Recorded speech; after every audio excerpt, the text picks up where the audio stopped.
Hi hello അസ്സലാമലൈക്കും. എല്ലാവർക്കും പുതിയൊരു വീഡിയോയിലേക്ക് സ്വാഗതം. അപ്പോൾ എന്തൊക്കെയുണ്ട്, സുഖം തന്നെയല്ലേ എല്ലാവർക്കും? അൽഹംദുലില്ലാ ഞങ്ങളും സുഖമായിട്ട് പോകുന്നു കേട്ടോ. കഴിഞ്ഞ വീഡിയോകൾക്കൊക്കെ നിങ്ങളെല്ലാവരും തന്നിട്ടുള്ള സപ്പോർട്ടിന് ഒരുപാട് താങ്ക്സ് അറിയിക്കുകയാണ്. അതേപോലെ തന്നെ തുടർന്നുള്ള വീഡിയോകൾക്കൊക്കെ നിങ്ങളെല്ലാവരെയും സപ്പോർട്ടും സഹകരണമൊക്കെ പ്രതീക്ഷിക്കുന്നുണ്ട്. അപ്പം നമുക്ക് ഇന്നത്തെ വീഡിയോ കണ്ടോക്കല്ലേ. ഇന്നത്തെ വീഡിയോ പറയണത് എന്നത്തെയും പോലെ തന്നെ രാവിലെ മുതൽ ഉച്ചവരെയൊക്കെയുള്ള നമ്മളെ വിശേഷങ്ങളൊക്കെ ഉൾപ്പെടുത്തിയിട്ടുള്ള വീഡിയോ തന്നെയാണ് കേട്ടോ. അതിൻ്റെ കൂടെ തന്നെ പുതുതായിട്ട് നമ്മളെ വീഡിയോസൊക്കെ കണ്ട് വരുന്ന കുറേ ആൾക്കാരുണ്ട്. അപ്പോൾ ഓരോ കമൻറ്റിനുള്ള മറുപടിയും കാര്യങ്ങളൊക്കെ ആയിട്ടാണ് കേട്ടോ നമ്മളെ വീഡിയോ വന്നിട്ടുള്ളത്. അങ്ങനെ ഇതാ ഞാൻ എന്നത്തെയും പോലെ തന്നെ വേഗം ഇന്ന് തീയൊക്കെ കത്തിച്ച് വെള്ളം അടുപ്പത്ത് വെക്കുന്നുണ്ട്. ഇന്ന് ഫസ്റ്റ് തന്നെ എണീച്ച് വന്ന പാടന്നെ വേഗം ചെയ്യണ പണി അതാണ് കേട്ടോ. മദ്രസ ഇല്ലാത്ത ഒരു ദിവസമാണ് ഇന്ന്. വെള്ളിയാഴ്ച മദ്രസ ലീവാണല്ലോ. അതോടെ തന്നെ ഞാൻ നിസ്കരിച്ചിട്ട് പിന്നെയും പോയി കിടന്നിട്ടുണ്ടായിരുന്നു കേട്ടോ. പിന്നെന്താ, സ്കൂള് അല്ലേ ഉള്ളൂ, മദ്രസ ഇല്ലല്ലോ എന്ന് വിചാരിച്ചിട്ട്.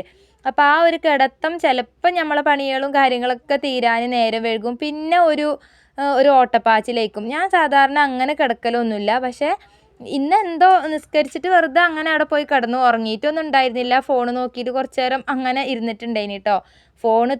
സമയം നോക്കാൻ ഫോൺ തൊട്ടാൽ പിന്നെ സമയം പോണത് അറിയൂല എന്ന് പറയലില്ലേ, അങ്ങനെ തന്നെ അതിനിപ്പോൾ ഇന്ന് സംഭവിച്ചത്.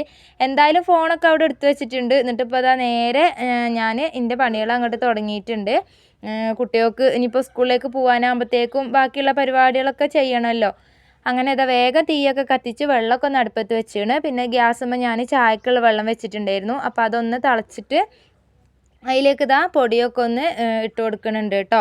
ഇനി വേഗം കറി പിന്നെ ഉണ്ട്. ഇന്നലെ ഞാൻ ചിക്കൻ കറി ഉണ്ടാക്കിയിട്ടുണ്ടായിരുന്നു. അപ്പോൾ കറി ഉള്ളതുകൊണ്ട് തന്നെ ചായക്ക് കടി മാത്രം ഉണ്ടാക്കിയാൽ മതി. ഇന്ന് പച്ചരി വെള്ളത്തിൽ ഇട്ടിട്ടുണ്ട് കേട്ടോ. ഓട്ടട ഉണ്ടാക്കണം എന്ന് വിചാരിച്ചിട്ട് വെള്ളത്തിൽ ഇട്ടിട്ടുണ്ട്. അപ്പോൾ അതിൻ്റെ മുന്നേ ആദ്യം ഒരു ഗ്ലാസ് കട്ടൻ ചായ ഒക്കെ കുടിച്ചിട്ട് അങ്ങോട്ട് തുടങ്ങാമെന്ന് വിചാരിച്ചിട്ടാണ്. പിന്നെ ഒരുപാട് ആൾക്കാർ നമ്മളെ വീഡിയോയിലിപ്പം കണ്ടിട്ട് പുതുതായിട്ട് നമ്മളെ വീഡിയോസൊക്കെ കണ്ട് നമ്മളെ ഇഷ്ടപ്പെട്ട് സപ്പോർട്ട് ചെയ്ത് നമ്മളെ ചാനലിലേക്കും നമ്മളെ വീഡിയോയിലേക്കും കൂട്ടായിട്ട് വരുന്ന ആൾക്കാരെ ഓരോ സംശയങ്ങളും കാര്യങ്ങളൊക്കെ ഉണ്ട്. അപ്പം അതിനൊക്കെ ഉള്ള മറുപടിയും കാര്യങ്ങളൊക്കെ ഞാൻ ഈ വീഡിയോയിലൂടെ പറയുന്നതാണ് കേട്ടോ. ഏറ്റവും കൂടുതൽ എല്ലാവരും ചോദിക്കുന്ന ഒരു ചോദ്യം എന്ന് പറയുന്നത് നിങ്ങളെ സ്ഥലം എവിടെയാണ് എന്നുള്ളതാണ്. ഞാൻ ഒരുപാട് വട്ടം അതിന് മറുപടി പറഞ്ഞിട്ടുണ്ടെങ്കിലും എന്താ പറയുക, അത് നമ്മളെ സാധാരണ അറിയുന്നവർക്കായിരിക്കും അതറിയുള്ളൂ. അപ്പോൾ പുതിയതായിട്ട് വരുന്നവർക്ക് അത് അറിയൂലല്ലോ. ഞങ്ങൾ വയനാട്ടിലാണ് കേട്ടോ. വയനാട്ടിൽ ബാവലി എന്ന് പറഞ്ഞ സ്ഥലത്താണ്. മാനന്തവാടി കാട്ടിക്കുളം ആ ഒരു ഏരിയ ആണ് കേട്ടോ ബാവലി വരുന്നത്. അവിടെയാണ് ഞങ്ങളെ വീട്. എൻ്റെ വീട് മീനങ്ങാടിയാണ് കേട്ടോ. കൽപ്പറ്റ ബത്തേരി മുട്ടിലിൻ്റെയൊക്കെ ആ ഒരു നടുക്ക് ഭാഗത്തായിട്ട് വരുന്ന മീനങ്ങാടിയാണ് എൻ്റെ വീട്. അപ്പോൾ അതാണ് നമ്മളെ സ്ഥലം. പിന്നെ അതുപോലെ ചോദിക്കുന്നത് നിങ്ങൾക്ക് വേറെ വീടില്ലേ എന്നാണ് ചോദിക്കുന്നത് കേട്ടോ. അങ്ങനെ വേറെ വീട് ഉണ്ട് എന്നുണ്ടെങ്കിൽ നമ്മൾ ഒരിക്കലും ഇങ്ങനെ ഒരു ഷെഡിൽ താമസിക്കൂലല്ലോ. എന്താണ് വീട് പണി തുടങ്ങിയിട്ടുണ്ടോ എന്ന് ചോദിക്കലുണ്ട്. അല്ലെങ്കിൽ എന്താണ് വേറെ വീട് പണിയെടുക്കുന്നത് കൊണ്ടാണോ ഇവിടെ ഇങ്ങനെ നിൽക്കുന്നത്, അങ്ങനെയൊക്കെ ഒരുപാട് ആൾക്കാർ ചോദിക്കലുണ്ട് കേട്ടോ. കാരണം അവർക്ക് അറിയാത്തത് കൊണ്ടാണ് അവർ ചോദിക്കുന്നത്. അപ്പോൾ നമ്മൾ വീട് പണിയൊന്നും തുടങ്ങിയിട്ടില്ല. നമ്മൾ വാടകയ്ക്കായിരുന്നു നിന്നിട്ടുണ്ടായിരുന്നത്. അപ്പം സ്ഥലമൊക്കെ എടുത്തപ്പം ഇവിടേക്ക് അങ്ങനെ ഒരു ഷെഡൊക്കെ കെട്ടിയിട്ട് അങ്ങനെ മാറിയതാണ് കേട്ടോ. വീട് പണി എടുക്കുന്ന സമയത്തും ഇതിൽ തന്നെ നിന്നിട്ട് അങ്ങനെ എടുക്കാമെന്നൊക്കെ വിചാരിച്ചിട്ട് തന്നെയാണ്. അങ്ങനെയൊക്കെയാണ് നമ്മളെ വീടിൻ്റെ വിശേഷങ്ങൾ എന്നുള്ളത്. പിന്നെ കുറേ ആൾക്കാർ പറയും ഇതെങ്കിലും ഉണ്ടല്ലോ നമുക്ക് ഇതുപോലും ഇല്ലയെന്ന്. അങ്ങനെ എന്താണ്, ഇപ്പം ഞാനും വാടകയ്ക്ക് നിന്ന സമയത്ത് നമ്മൾ വിചാരിക്കും അല്ലേ ഒന്ന് ഷെഡായി കിട്ടിയാൽ മതിയായിരുന്നു എന്നുള്ളത്. ഷെഡിൽ കുറേ നിൽക്കുമ്പോൾ നമ്മൾ വിചാരിക്കും ഒന്ന് വീടായി കിട്ടിയാൽ മതിയായിരുന്നു എന്ന്. മനുഷ്യന്മാരെ മനസ്സ് അല്ലേ, നമുക്ക് എല്ലാവർക്കും പല രീതിയിലുള്ള ആഗ്രഹങ്ങളും സ്വപ്നങ്ങളും കാര്യങ്ങളും പ്രതീക്ഷകളും എല്ലാം ഉണ്ടാവും. മനുഷ്യൻ്റെ മനസ്സ് പലരുടെയും മനസ്സ് പല രീതിയിലായിരിക്കും പോവുക എന്നിങ്ങനെ പറയുമല്ലോ അല്ലേ. അപ്പോൾ അതിൻ്റെ കൂടെ ഇതൊക്കെ ഇങ്ങനെ പറഞ്ഞു പോയതിൻ്റെ കൂടെ ഓട്ടടക്കുള്ള മാവൊക്കെ അരച്ചെടുത്തിട്ടുണ്ടായിരുന്നു കേട്ടോ. പിന്നെ ഞാൻ ഇന്നലെ തലേന്ന് തേങ്ങാച്ചോറ് ഉണ്ടാക്കിയിട്ടുണ്ടായിരുന്നല്ലോ. അപ്പോൾ അതൊന്ന് ഇഡ്ഡലി ചെമ്പിൽ ആവി കയറ്റാൻ വേണ്ടി വെക്കുന്നുണ്ട്. അതും ഇതും കൂടെ ആക്കിയിട്ട് അങ്ങനെ കഴിക്കാമെന്ന് വിചാരിച്ചിട്ടാണ് കേട്ടോ. ഇഡ്ഡലി ചെമ്പിൽ ആവി കയറ്റി എടുത്താൽ ഒന്നും ആവില്ല, നല്ല ഇതിൽ തന്നെ ചോറുണ്ടാവും. കറി പിന്നെ ഒന്ന് ചൂടാക്കി എടുത്താൽ മാത്രം മതി. പിന്നെ ഓട്ടടേൻ്റെത് റെസിപ്പി പറയുമോ എന്ന് ചോദിച്ചിട്ടുണ്ടായിരുന്നു. ഒരുപാട് വട്ടം ഞാൻ എപ്പോഴും ഉണ്ടാക്കുമ്പോഴും ഞാൻ പറയലുണ്ട്. ചിലപ്പോൾ അവരത് കണ്ടിട്ടുണ്ടാവില്ലായിരിക്കും. എന്നാലും ഈ ചോദിക്കുന്ന ആൾക്കാർക്ക് വേണ്ടിയിട്ട് ജസ്റ്റ് ഒന്ന് പറഞ്ഞു പോവുകയാണ്. പിന്നെ പച്ചരിയിൽ എന്താ പറയുക, നമ്മളെ സാദാ ചോറും തേങ്ങയും കൂടെ കൂട്ടിയിട്ട് കുറച്ച് കട്ടിയിലാണ് കേട്ടോ, ദോശക്കുള്ള പോലെയല്ല, കുറച്ച് കട്ടിയിൽ മാവ് അരച്ചെടുക്കുക. അധികം വെള്ളം ഒഴിക്കാണ്ട് ഒന്ന് അരച്ചെടുക്കുക കേട്ടോ. എന്നിട്ട് ഇതാ ഓട്ടട ചട്ടി നല്ലോണം ചൂടായി വരുമ്പോൾ അങ്ങോട്ട് ഒഴിച്ചു കൊടുക്കുക. എന്നിട്ട് തീ ഒന്ന് കുറച്ച് കുറയ്ക്കുക. ചെറുതായിട്ട് ഇതിൽ ഹോളുകൾ വരുന്ന സമയത്ത് മൂടി വെക്കുക കേട്ടോ. അപ്പം നല്ല രീതിയിൽ നമ്മൾ ഓട്ടട കിട്ടും. ഞാനിതാ ഫസ്റ്റത്തത് ഞാൻ ഒഴിക്കണത് എടുക്കാൻ വിട്ടുപോയി കേട്ടോ. പിന്നെ ഇതാ ഇതുപോലെ ചിലപ്പോൾ ചട്ടിയിൽ ഇങ്ങനെ ഒട്ടിപ്പിടിക്കുക അങ്ങനെയൊക്കെ ഇതാവുന്ന സമയത്ത് തീ നല്ല കൂട്ടി വെച്ചിട്ട് അതൊക്കെ ഒന്ന് പോക്കിയെടുക്കുക. എന്നിട്ട് നല്ല വൃത്തിയുള്ള നല്ലൊരു തുണിയും കൊണ്ട് ചട്ടിയൊക്കെ ഒന്ന് തുടച്ച് വൃത്തിയാക്കിയിട്ട് അടുത്ത മാവ് ഒഴിച്ചൊക്കെ കൊടുക്കുക കേട്ടോ. ഈ ഓട്ടട ചുടുമ്പോൾ ഈ പത്തിരി പോലെയാണ്, ഭയങ്കര ചിലപ്പം അടി ഇങ്ങനെ കരിഞ്ഞു പോകും, പിന്നെ ഉള്ളിൽ വേവാതാവും, അങ്ങനത്തെ പ്രശ്നമൊക്കെ ഉണ്ടാവും. ഞാനും ആദ്യമൊക്കെ ചുടുമ്പോൾ എനിക്ക് അങ്ങനത്തെ ഇതൊക്കെ ഉണ്ടായിരുന്നു. ഇപ്പം പിന്നെ എനിക്ക് അതിൻ്റെ ഒരു നേക്കും ABCD കിട്ടിയത് കൊണ്ട് തന്നെ ഇപ്പം അങ്ങനെ വലിയ കുഴപ്പമില്ലാണ്ട് കിട്ടലുണ്ട് കേട്ടോ. എന്നാലും ചിലപ്പോഴൊക്കെ ഇങ്ങനെ അടി കരിഞ്ഞു പോകും. അത് തീ കൂട്ടുക കുറയ്ക്കുക അങ്ങനത്തെ ഉള്ള ഓരോരോ ഇതും കൊണ്ടാണ് തോന്നുന്നുണ്ട്. എന്തായാലും ഇന്ന് വലിയ കുഴപ്പമില്ലാണ്ട് കിട്ടിയിട്ടുണ്ടായിരുന്നു. അപ്പം ഞാൻ ഓട്ടോട ചുടുന്നതിൻ്റെ ഇടയിൽ തന്നെ ചവിട്ടി ഉണ്ടായിരുന്നു കേട്ടോ, തിരുമ്പാൻ മാറ്റ്.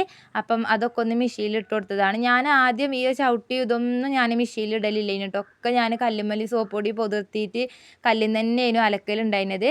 അപ്പോൾ നമ്മളെ വീടിൻ്റെ അടുത്തുള്ളവരെല്ലാവരും പറയും അതൊക്കെ മെഷീനിൽ ഇട്ടാൽ നല്ല വൃത്തിയാവും, ഞങ്ങളൊക്കെ അതിലാണ് തിരുമ്പല് എന്നൊക്കെ പറഞ്ഞപ്പോഴേ, അപ്പോൾ പിന്നെ ഞാനും ഒന്ന് അതിലൊക്കെ ഇട്ട് നോക്കിയപ്പോൾ എനിക്ക് നല്ല ചളിയൊക്കെ പോയി നല്ല വൃത്തിക്ക് കിട്ടിയിട്ടുണ്ടായിരുന്നു കേട്ടോ. പിന്നെ ഞാനും ചവിട്ടിയൊക്കെ വേഗം അതിൽ തന്നെയാണ് തിരുമ്പി എടുക്കൽ. അപ്പോൾ കടി ചുടലൊക്കെ ഒരു ഭാഗത്തുനിന്ന് കഴിഞ്ഞിട്ടുണ്ട്. എല്ലാവരും കുട്ടികളൊക്കെ അതാ സ്കൂളിൽ പോണതിന് മുന്നേ ഒരു ചായ കൂടി കഴിഞ്ഞിട്ടുണ്ടായിരുന്നു. ഞാനും ചായക്ക് കുടിച്ച് എണീച്ചിട്ടുണ്ടായിരുന്നു കേട്ടോ. ചായ കുടിയൊക്കെ കഴിഞ്ഞ് കുറച്ച് നേരം ഒന്ന് പുറത്ത് ചേതീൻ്റെ അവിടെ അങ്ങനെ വന്നിരുന്നപ്പോഴാണ് നമ്മൾ ഇംഗ്ലീഷ് ചീരേനെ കുറേ ദിവസമായി നോട്ടം ഇട്ട് വെച്ചിട്ട് ഞാൻ ഒന്ന് ഉപ്പേരി വെക്കാൻ പറക്കണം എന്നുള്ളത്. അപ്പോൾ എന്ത് കാര്യം ചെയ്യണതിൻ്റെ മുന്നേ ഒരു 2 ദിവസം ഉണ്ടാവും അത് ചെയ്യണം എന്നുള്ളൊരു വിചാരിക്കലേ. അപ്പോൾ ആ ഒരു വിചാരണ ഇന്നങ്ങോട്ട് നടപ്പിലാക്കിയതാണ് കേട്ടോ. വേഗം പോയിട്ട് വേറെ ഒരു പണി എടുത്തിട്ടില്ല, വേറെ ഒന്നും നോക്കിയിട്ടില്ല, ഒന്നും ചെയ്തിട്ടുമില്ലേ. ഞാൻ വിചാരിച്ചു വേഗം ചോറും കറിയും ഒക്കെ ഒന്ന് ആക്കി വെച്ചിട്ട് ബാക്കി അടിച്ചലും തുടക്കലും അങ്ങനത്തെ പണികളൊക്കെ എടുക്കാമെന്ന് വിചാരിച്ചിട്ടോ. ചില ദിവസം തോന്നും അടിക്കലും തുടക്കലും അങ്ങനത്തെ പണികളൊക്കെ തീർത്തിട്ട് ചോറും കറിക്കും വെക്കാൻ വേണ്ടി നിൽക്കുകയെന്ന്. ഓരോ ദിവസം ഓരോരോ സൈസ് തോന്നലും കാര്യങ്ങളാണ്. ഇന്നെന്തായാലും പുറത്തങ്ങനെ ഇരുന്നപ്പോൾ എന്നാൽ വേഗം ചപ്പ് പറിച്ചിട്ട് ഒന്ന് ഉപ്പേരി വെക്കാൻ ഒന്ന് അരിഞ്ഞെടുക്കുന്നുണ്ട് കേട്ടോ. ഞാൻ പുറത്ത് തന്നെ അങ്ങോട്ട് ഇരുന്നു, ഒരു മുറവും ഒരു പാത്രവും കത്തിയൊക്കെ അങ്ങോട്ട് എടുത്ത് അങ്ങോട്ട് കൊണ്ടുവന്നു. പുറത്ത് തന്നെ ഇരുന്നൊന്ന് നന്നാക്കിയിട്ടുണ്ടായിരുന്നു. ഈ ഇംഗ്ലീഷ് ചീര പറയുന്നത് കറിവേപ്പിലിൻ്റെ ഇല പോലെ തോന്നുന്ന ആ ഒരു ഇലയല്ലേ, നമ്മളെ ചീമക്കൊന്നേൻ്റെ ഇല പോലെയൊക്കെ ഉള്ളത്, അതിനെയാണ് കേട്ടോ പറയുന്നത്. നമ്മളിവിടെ ഇംഗ്ലീഷ് ചീര എന്നാണ് പറയൽ, മൈസൂർ ചീര എന്നും പറയും ഞാൻ. അപ്പോൾ ഞാൻ അതൊക്കെ ഒന്ന് പുറത്ത് തന്നെ ഇരുന്ന് അരിഞ്ഞൊക്കെ എടുത്ത് പിന്നെ അതെല്ലാം കഴുകി വൃത്തിയാക്കി കൊടുന്ന് വെച്ചിട്ടുണ്ട് കേട്ടോ. പിന്നെ അതിലേക്ക് കുറച്ച് വെളുത്തുള്ളിയും കൂടെ കുത്തി ചതച്ചെടുത്തിട്ടുണ്ട്. ഞാൻ പിന്നെ ഉപ്പേരി വെക്കുമ്പോൾ ഞാൻ ചെറിയൊരു കഷ്ണം വെല്ലുള്ളിയും കൂടെ ഇടലുണ്ട്. എനിക്ക് അതിൻ്റെ കൂടെ അങ്ങനെ ആ ഒരു ഉള്ളി കടിക്കാൻ ഭയങ്കര ഇഷ്ടമാണ്. അങ്ങനെ ഇതാ വെളിച്ചെണ്ണയൊക്കെ ഒഴിച്ചു നമ്മളെ വെളുത്തുള്ളിയും വെല്ലുള്ളിയും കൂടെ ഒക്കെ ഒന്ന് എണ്ണയിൽ നല്ലോണം ഒന്ന് മൂപ്പിച്ചെടുക്കുക. നല്ലോണം ഒന്ന് വാടി വന്നാൽ ചപ്പും അങ്ങോട്ട് ഇട്ട് കൊടുക്കുക കേട്ടോ. പിന്നെ ഉപ്പും കുറച്ച് തേങ്ങയും പച്ചമുളകൊക്കെ ഒതുക്കിയിട്ടാൽ നല്ല രസമുണ്ടാവും. അപ്പോൾ ഞാനിതാ അത് നല്ല മൂത്ത് വന്നപ്പം ചപ്പും കൂടെ ഇട്ട് കൊടുത്തിട്ടുണ്ട്. ഇപ്പം കാണുമ്പോൾ ചട്ടി നിറച്ചുകൊണ്ട് ഇത് വെന്ത് കഴിയുമ്പം തീരെ ഈ ചപ്പ അങ്ങനെയാണല്ലോ, അത് വാടി വന്നിട്ടുണ്ടെങ്കിൽ കുറച്ചല്ലേ ഉണ്ടാവുള്ളൂ. ഇവിടെ ആണെന്നുണ്ടെങ്കിൽ എല്ലാവർക്കും നല്ല ചപ്പുപ്പേരിയൊക്കെ നല്ല ഇഷ്ടമാണ്. ഇക്കാക്കൊക്കെ ഭയങ്കര ഇഷ്ടമാണ് കേട്ടോ. തേങ്ങയും പച്ചമുളകൊക്കെ ഇട്ടിട്ട് ചപ്പുപ്പേരി ഭയങ്കര ഇഷ്ടമാണ്. അപ്പോൾ ഞാൻ ഇതാ കുറച്ച് കൂടുതലായിട്ട് തന്നെ ഉണ്ടാക്കും കേട്ടോ.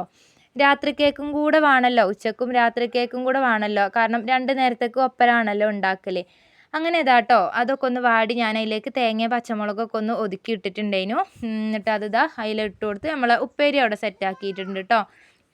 ഇനിയിപ്പോൾ കറിക്ക് വേണ്ടിയിട്ട് ഇന്നലത്തെ ചിക്കൻ കറീൻ്റെത് കുറച്ചുണ്ട്. പിന്നെ ഞാൻ കുറച്ച് പരിപ്പും ഉരുളക്കിഴങ്ങും കൂടെ ഒന്ന് വെറുതെ ഒന്ന് താളിച്ചെടുക്കാമെന്ന് വിചാരിച്ചിട്ട് അതും ഒന്ന് ഒരടുപ്പിൽ വെച്ചിട്ടുണ്ട്. അപ്പോൾ പോരേൻ്റെ കോലമാണ് ഈ കാണിച്ചു തരുന്നത്. രാവിലെ എല്ലാവരും പോയേൻ്റെ ആ ഒരു കോലവും പിന്നെ ഞാൻ പുറത്തിരുന്നിട്ട് തന്നെയാണ് കേട്ടോ വെളുത്തുള്ളി നന്നാക്കിയിട്ടുണ്ടായിരുന്നത്. മക്കളെ കളിയും നല്ല കാറ്റായിരുന്നു. അപ്പോൾ വെളുത്തുള്ളീൻ്റെ തോലും എല്ലാം അകത്തേക്ക് അങ്ങോട്ട് കാറ്റിന് ഫുള്ളും പെരങ്ങിയിട്ടുണ്ടായിരുന്നു കേട്ടോ. പോരൻ്റെ കോലം ഒന്നും പറയണ്ട. ഇന്ന് ഞാൻ അവിടെ ഇവിടെ നന്നാക്കാനോ അങ്ങനത്തെ പണിക്കൊന്നും നിന്നിട്ടില്ലായിരുന്നു. വേഗം തന്നെ ചായം കടിയാക്കിയിട്ട് പിന്നെ ആ ചപ്പിൻ്റെ കൂടെ അങ്ങനെ ഇരുന്ന് അപ്പോൾ പിന്നെ ചോറിനുള്ള വെള്ളം അടുപ്പത്ത് വെച്ചിട്ടുമുണ്ട്. പിന്നെ കറിയായി ഉപ്പേരി ആയിണ്. ഇനിയിപ്പോൾ സമാധാനത്തിൽ ഒരു ഭാഗത്ത് നിന്ന് തട്ടിക്കൊട്ടി ഒതുക്കി പെറുക്കി ഇത് അടിച്ചു വാരി ഞാൻ പണികൾ അങ്ങോട്ട് തുടങ്ങുകയാണ്. എന്തായാലും നേരം വൈകി. എന്നാൽ പിന്നെ എല്ലായിടത്തും ഒന്ന് മാറാലയും കാര്യങ്ങളൊക്കെ ഒന്ന് തട്ടി ഒന്ന് പൊടിയൊക്കെ ഒന്ന് തട്ടി തുടച്ച് വൃത്തിയാക്കി എടുക്കാമെന്ന് വിചാരിച്ചിട്ടാണ് കേട്ടോ. ഇനിയിപ്പോൾ ഇത് ഇന്ന് തട്ടിയാൽ 2 ദിവസം കഴിഞ്ഞാൽ വീണ്ടും അതുപോലെ പൊടി ഉണ്ടാവും. കാരണം നമ്മളെ മരവും തൂണും കാര്യങ്ങളൊക്കെ ഉള്ളതുകൊണ്ട് അതിമന്ന് അങ്ങനെ പൊടികൾ നല്ല തൊഴിഞ്ഞ് വരും കേട്ടോ. ഇനി എത്ര വൃത്തിയാക്കിയാലും എന്താ പറയുക, നമ്മൾ ചെയ്യാത്ത പോലെ തന്നെയാണ് ഉണ്ടാവുക. എന്നാലും ഞാൻ ഇടയ്ക്കിടയ്ക്കൊക്കെ ഒന്ന് വൃത്തിയാക്കി എടുക്കുന്നുണ്ട് കേട്ടോ. കട്ടിലിൻ്റെ ഒക്കെ ആ ഒരു ഇടയിലൊക്കെ നല്ല പൊടി പിടിച്ചിട്ട് എല്ലാം എരപ്പായിട്ടുണ്ട്. ഷീറ്റിൻ്റെ ഇടയിലൊക്കെ മാറാലും കാര്യങ്ങളൊക്കെ ഉണ്ടായിരുന്നു കേട്ടോ. അപ്പോൾ പിന്നെ എന്തായാലും അടിച്ചു വാരി തുടക്കുന്നതിന് മുന്നേ മൊത്തത്തിലൊന്ന് വൃത്തിയാക്കിയിട്ട് അടിച്ചു വാരലും തുടക്കലൊക്കെ കഴിക്കാമെന്ന് വിചാരിച്ചിട്ടാണ്. അതിൻ്റെ ഇടയിൽ മിന്നും നാച്ചിയും ഒക്കെ കളിക്കുന്നുണ്ട്. കുട്ടികൾ ഇവിടുന്ന് കളിച്ചുകൊണ്ട് നിൽക്കുന്നുണ്ട്. അപ്പോൾ ഓരവിടെ കളിക്കട്ടെ, ഞാൻ എൻ്റെ പണിയും എടുത്തുകൊണ്ട് നിൽക്കുകയാണ്. ഇത് കഴിഞ്ഞിട്ട് വേണം പാത്രമുണ്ട്, ഒരു ലോഡ് കഴുകാൻ പാത്രമുണ്ട്, പിന്നെ അലക്കലും പരിപാടിയും എല്ലാ പണികളും എടുക്കാനുണ്ട് കേട്ടോ. എന്തായാലും ഇതങ്ങോട്ട് തീർക്കട്ടെ, എന്നിട്ട് ബാക്കിയുള്ളത് ചെയ്യാമെന്ന് വിചാരിച്ചിട്ടാണ്. എല്ലാം കൂടെ ഒരു സ്ഥലത്ത് ഒപ്പരം തട്ടിക്കൊട്ടാൻ നിന്നാൽ ചിലപ്പോൾ അങ്ങോട്ട് കഴിയൂല. അപ്പോൾ ഞാൻ ഓരോ ദിവസം ഓരോ റൂമും കാര്യങ്ങളൊക്കെ ആയിട്ട് അങ്ങനെ ചെയ്യലാണ് കേട്ടോ. അങ്ങനെ ആ ഒരു റൂം ഒന്ന് ഇന്ന് വൃത്തിയാക്കിയിട്ടുണ്ടായിരുന്നു. പിന്നെ അതാ എല്ലോടും ഒന്ന് ഒതുക്കി പെറുക്കി കഴുകാനുള്ളതൊക്കെ സിങ്കിൻ്റെ അടുത്ത് പെറുക്കി കൂട്ടി കൊണ്ടുപോയി വെച്ചിട്ടുണ്ട്. പിന്നെ അതാ അടുക്കളയിൽ എത്തിയിട്ടുണ്ട് കേട്ടോ. അടുക്കളയും ഒന്ന് വൃത്തിയാക്കിയിട്ട് ഒന്ന് അടിച്ചു വാരി എടുക്കുകയാണ്. നമ്മൾ അകമൊന്നും കണ്ടിട്ട് ആരും ഒന്നും വിചാരിക്കണ്ട. അടുക്കളയിലൊക്കെ കുണ്ടും കുഴിയൊക്കെ ഉള്ള റോഡുകളൊക്കെ ഉണ്ട് കേട്ടോ. എൻ്റെ നാസിമോന് വണ്ടി ഓടിക്കുമ്പോൾ പറയും, ഇവിടെ പിന്നെ കുഴിയിലൊക്കെ ഓൻ്റെ വണ്ടി വീണ് പോകുന്നുണ്ട് എന്ന്. പെരിച്ചായി മണ്ണ് മാന്തിയിട്ടാണ് കേട്ടോ. അതിൻ്റെ അടിയിൽ നിന്ന് അങ്ങനെ മണ്ണ് മാന്തിയിട്ടിട്ട് ആകെ എരപ്പാക്കി ഇടുന്നതാണ് കേട്ടോ. കുറേ വട്ടം ഞാൻ മണ്ണൊക്കെ കൊടുന്ന് ഇട്ടിട്ടുണ്ടായിരുന്നു. പിന്നെ നമുക്ക് ഇതന്നെ ആകുമ്പോഴും മടുക്കൂലേ, അപ്പോൾ പിന്നെ അവിടെ അങ്ങനെ കിടക്കട്ടെ എന്ന് വിചാരിച്ചിട്ടാണ്. അങ്ങനെ എല്ലായിടും ഒന്ന് മൊത്തത്തിൽ അടിച്ചൊക്കെ വാരി ഇട്ടിട്ടുണ്ടായിരുന്നു. അപ്പോഴത്തേക്കും ചോറിനുള്ള വെള്ളം വെച്ചത് തിളച്ച് വന്നിട്ടുണ്ടായി. അപ്പോൾ ഞാൻ വേഗം ഒന്ന് അരി ഇട്ട് കൊടുക്കുന്നുണ്ട്. റേഷൻ അരി ആയതുകൊണ്ട് തന്നെ അങ്ങനെ പാത്രം ഒന്ന് കഴുകി കഴിയുമ്പോഴത്തേക്കും നമ്മളെ ചോറും അവിടെ സെറ്റ് ആയിക്കോളും. അതും കൂടെ ഒന്ന് വാർത്ത് വെച്ചാൽ അടുപ്പിൻ്റെ അടുത്തുള്ള പണികൾ അങ്ങോട്ട് കഴിയും കേട്ടോ. ഇനി ബാക്കിയുള്ള പണികളൊക്കെ ഇങ്ങോട്ട് എടുത്താൽ മതി. പിന്നെ ഇതുപോലത്തെ വീഡിയോസൊക്കെ നിങ്ങൾക്ക് എല്ലാവർക്കും ഇഷ്ടാവുമെന്നാണ് കേട്ടോ ഞാൻ പ്രതീക്ഷിക്കുന്നത്. എന്താണെന്ന് വെച്ചാൽ ചില ആളുകൾക്കൊക്കെ ചിലപ്പോൾ മടുക്കും. എന്നും ഒരേ രീതിയിൽ തന്നെയാണല്ലോ ഉള്ളത് അല്ലേ. എന്നും അടിച്ചു വാരുക തുടക്കുക നമ്മൾ വെച്ചുണ്ടാക്കലും കാര്യങ്ങളും അതൊക്കെ തന്നെയാണ്. പിന്നെ നമ്മളെല്ലാം ഈ പുരയിലിരിക്കുന്ന ആൾക്കാരാണ് കേട്ടോ. നമ്മൾ പുറത്തോ കാര്യങ്ങളോ സാധാരണ എല്ലാവരും പോകുന്ന ആ ഒരു രീതിയിലൊക്കെ ആവുക എന്നല്ലാതെ ഒരു സാധാരണ വീട്ടമ്മ ആയതുകൊണ്ട് തന്നെ നമ്മളെ വീഡിയോസും കാര്യങ്ങളൊക്കെ ഇങ്ങനെ തന്നെയാണ് കേട്ടോ ഉണ്ടാവുക. അതുകൊണ്ടാണ്. അപ്പോൾ പിന്നെ ഞാൻ വേഗം തുടക്കലും പാത്രം കഴുകലൊക്കെ കഴിച്ചിട്ടുണ്ടായിരുന്നു. പിന്നെ വേഗം തിരുമ്പാനുള്ള തുണികളൊക്കെ ഒന്ന് വേഗം തിരുമ്പിയൊക്കെ ആറിയിട്ടു. ഞാനും മോനും ഇതാ പണികളൊക്കെ തീർത്ത് ഞങ്ങൾ രണ്ടാളെയും കുളിയൊക്കെ കഴിഞ്ഞ് വന്നിട്ടുണ്ട് കേട്ടോ. ഇപ്പം ഞങ്ങൾ രണ്ടാളും കൂടെ ഒന്ന് ചോറ് കഴിക്കാനിരിക്കുകയാണ്. ഓനാണെന്നുണ്ടെങ്കിൽ ഞാൻ ഒറ്റക്ക് ചോറ് കഴിച്ചോളാം എന്ന് പറഞ്ഞിട്ട് എന്നോട് വാങ്ങിയിട്ടുണ്ടേനെ. അപ്പം കുറച്ച് കഴിച്ചിട്ട് പറയുക ഇനി ഉമ്മച്ചി വാരിക്കൊണ്ടാന്ന്. പിന്നെ ഞാൻ ഓനക്ക് കൊടുത്ത് ഓനൊരു ഭാഗത്ത് ഒന്ന് ആക്കിയിട്ട് ഞാൻ ചോറ് കഴിക്കാനിരിക്കാമെന്ന് വിചാരിച്ചിട്ടായിരുന്നു കേട്ടോ. അപ്പോൾ ഓനക്ക് ചോറൊക്കെ വാരി കൊടുത്തിട്ട് പിന്നെ ഉറങ്ങണം എന്ന് പറഞ്ഞപ്പോൾ ഓനെ കൊണ്ടുപോയി ഉറക്കാനൊക്കെ അവിടെ കിടത്തിയിട്ടുണ്ടായിരുന്നു. എന്നിട്ടാണ് ഞാൻ ചോറ് കഴിക്കാനിരിക്കുന്നത്. ഞാനാണെന്നുണ്ടെങ്കിൽ ഇന്നലെ ആവിയേറ്റ് വെച്ച തേങ്ങാച്ചോറിൻ്റെ ഉണ്ടായിരുന്നല്ലോ, അപ്പോൾ ഞാൻ അതാണ് കേട്ടോ എടുത്തിട്ടുണ്ടായിരുന്നത്. ഇനിയിപ്പം മറ്റേത് എടുത്തിട്ട് ഇത് ലാസ്റ്റ് എടുത്ത് കളയേണ്ടി വരൂലേ വിചാരിച്ചിട്ടാണ്. അതങ്ങോട്ട് കഴിഞ്ഞിട്ട് ബാക്കി വെച്ചതൊക്കെ അങ്ങോട്ട് എടുക്കാമെന്ന് വിചാരിച്ചു. അപ്പോൾ ഇന്നലത്തെ ചിക്കൻ കറിയും ചിക്കൻ പൊരിച്ചതിൻ്റെതും പരിപ്പ് കറിയും ഉപ്പേരിയും എല്ലാം ഉണ്ടായിരുന്നു കേട്ടോ. അപ്പോൾ അതൊക്കെ കൂട്ടിയിട്ട് ഞാനും ചോറൊക്കെ വെച്ചിട്ടുണ്ടായിരുന്നു. പിന്നെ ഞാൻ വൈകുന്നേരമാണ് വീഡിയോ എടുത്തിട്ടുണ്ടായിരുന്നത്. വൈകുന്നേരം ആയപ്പോൾ ഞങ്ങളൊന്ന് വയൽ കാണാൻ വേണ്ടിയിട്ട് ഇറങ്ങിയിട്ടുണ്ടായിരുന്നു കേട്ടോ. അതാ അന്ന് കണ്ടപ്പോൾ പച്ച കളറായിരുന്നു, ഇപ്പോൾ ഇതാ ഈ ഒരു കളറായിട്ടുണ്ട് കേട്ടോ. അപ്പോൾ പിന്നെ ഇന്നത്തെ വീഡിയോ ഇത്രയേ ഉള്ളൂ. നിങ്ങൾക്ക് എല്ലാവർക്കും ഇഷ്ടമായിട്ടുണ്ടാവുമെന്ന് വിചാരിക്കുകയാണ്. ഇഷ്ടമായിട്ടുണ്ടെങ്കിൽ ഒന്ന് ലൈക്ക് ചെയ്യുക, അഭിപ്രായങ്ങളൊന്ന് കമൻറ്റിലൂടെ അറിയിക്കുക കേട്ടോ. ആദ്യമായിട്ട് കാണുന്ന കൂട്ടുകാരാണെങ്കിൽ നിങ്ങൾക്ക് ഇങ്ങനത്തെ വീഡിയോസ് ഇഷ്ടപ്പെടുകയാണെന്നുണ്ടെങ്കിൽ തുടർന്നും നമ്മളൊന്ന് സപ്പോർട്ടൊക്കെ ചെയ്യുക. അപ്പം പുതിയൊരു വീഡിയോ ആയിട്ട് വരുന്നത് വരെ എല്ലാവർക്കും ബൈ. പാടം പൂത്ത കാലം പാടാ